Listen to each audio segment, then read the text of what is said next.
pemirsa, sebelum menyampaikan firman Tuhan, saya ingin menyanyikan sebuah pujian bagi Tuhan dan untuk kemuliaan bagi nama-Nya.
Salam saudara pemirsa, sampai jumpa kembali dengan kami dalam program Berita Pengharapan.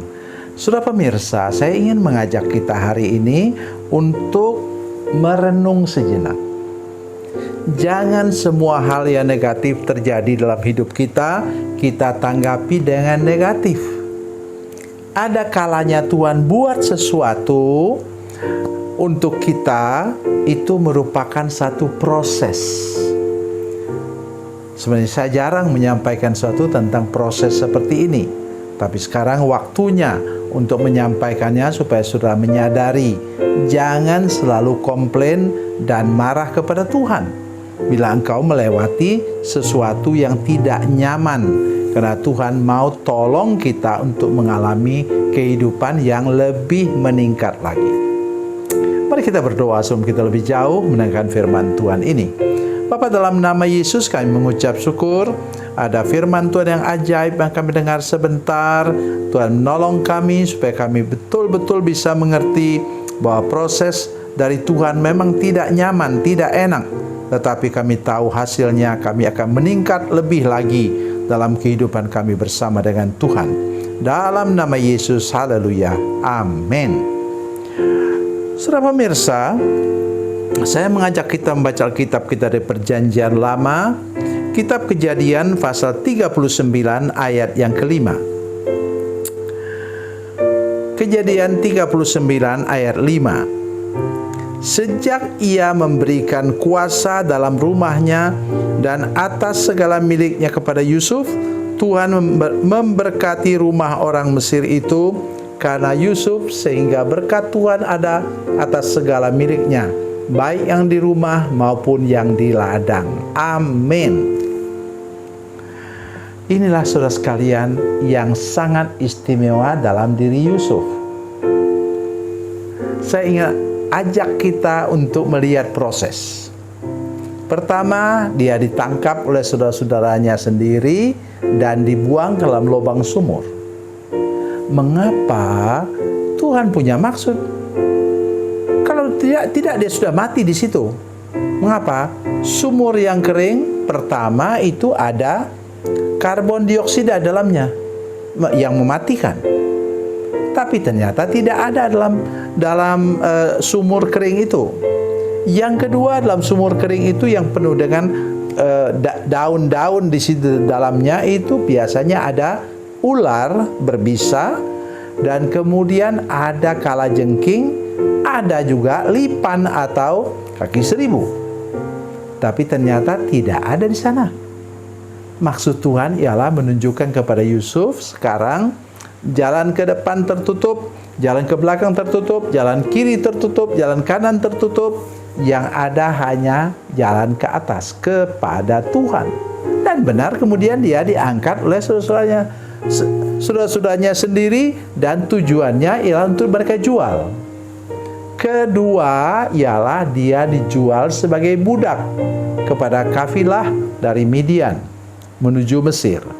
Kita lihat di sini. Kenapa yang datang duluan tuh kafilah dari Midian ke Mesir? Kenapa bukan dari Mesir ke Asyur misalnya, atau ke Babel? Luar biasa Tuhan mengaturnya. Di situ dia harus berjalan 300 km, berjalan kaki tanpa sendal, berdarah-darah tentu saja, dengan kaki dan tangan di rantai sebagai budak. Mereka takut dia lari. Rugi mereka sudah bayar. Nah, sampai ke sana, mengapa begitu? Tuhan mau supaya dia menyadari nilai seorang anak manusia. Kemudian apa? Dia dibeli oleh Potifar. Siapa Potifar itu? Pengawal raja, saudara sekalian. Dan sudah tahu apa yang terjadi dengan Potifar? Di rumah Potifar dia sukses. Kenapa Tuhan izinkan dia difitnah oleh istri Potifar? Kalau dia terus di situ jadi manajernya perusahaan Potifar, dia tidak sampai kepada istana Firaun. So, lihat itu. Kebaikan Tuhan yang luar biasa di balik musibah yang dia alami. Kemudian sampai di penjara, dia di penjara Firaun. Dia menafsirkan mimpi juru roti dan juru minuman raja. Dan apa yang terjadi saudara sekalian? Dia dilupakan oleh juru minuman raja. Kenapa?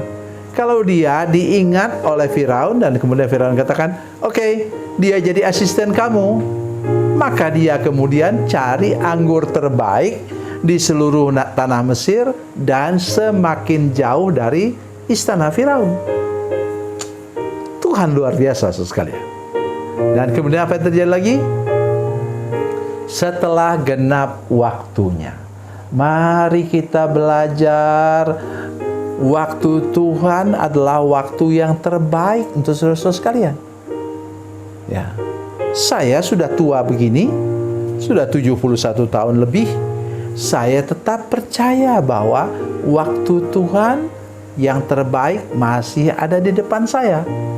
Oleh karena itu saya selalu mengatakan dan buat dalam pokok doa saya di komputer, saya buat the best.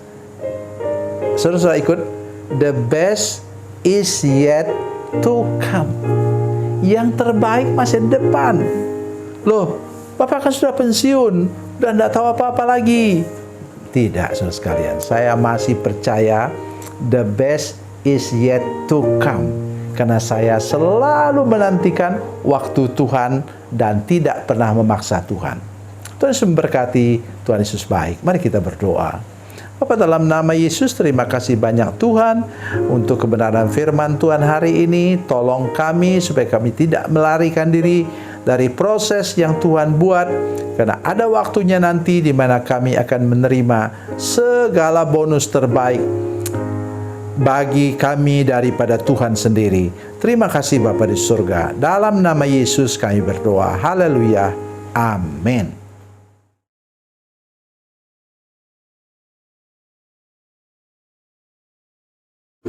Salam saudara pemirsa, mengakhiri program ini saya mohon kepada saudara-saudara pemirsa sekalian untuk bila saudara menyaksikan program ini melalui channel YouTube, maka tekan subscribe dan bunyikan lonceng.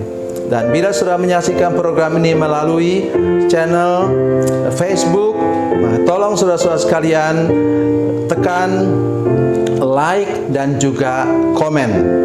Dan demikian pula bila sudah menyaksikan program Makanan Bergizi hari ini yang tertulis, maka tekan yang sama juga, tekan like dan tekan komen. Dan tolong saudara-saudara sekalian untuk membagikan program ini, share program ini di channel saudara-saudara sekalian, supaya lebih banyak lagi orang diberkati melalui program ini. Tuhan Yesus memberkati, Tuhan Yesus baik.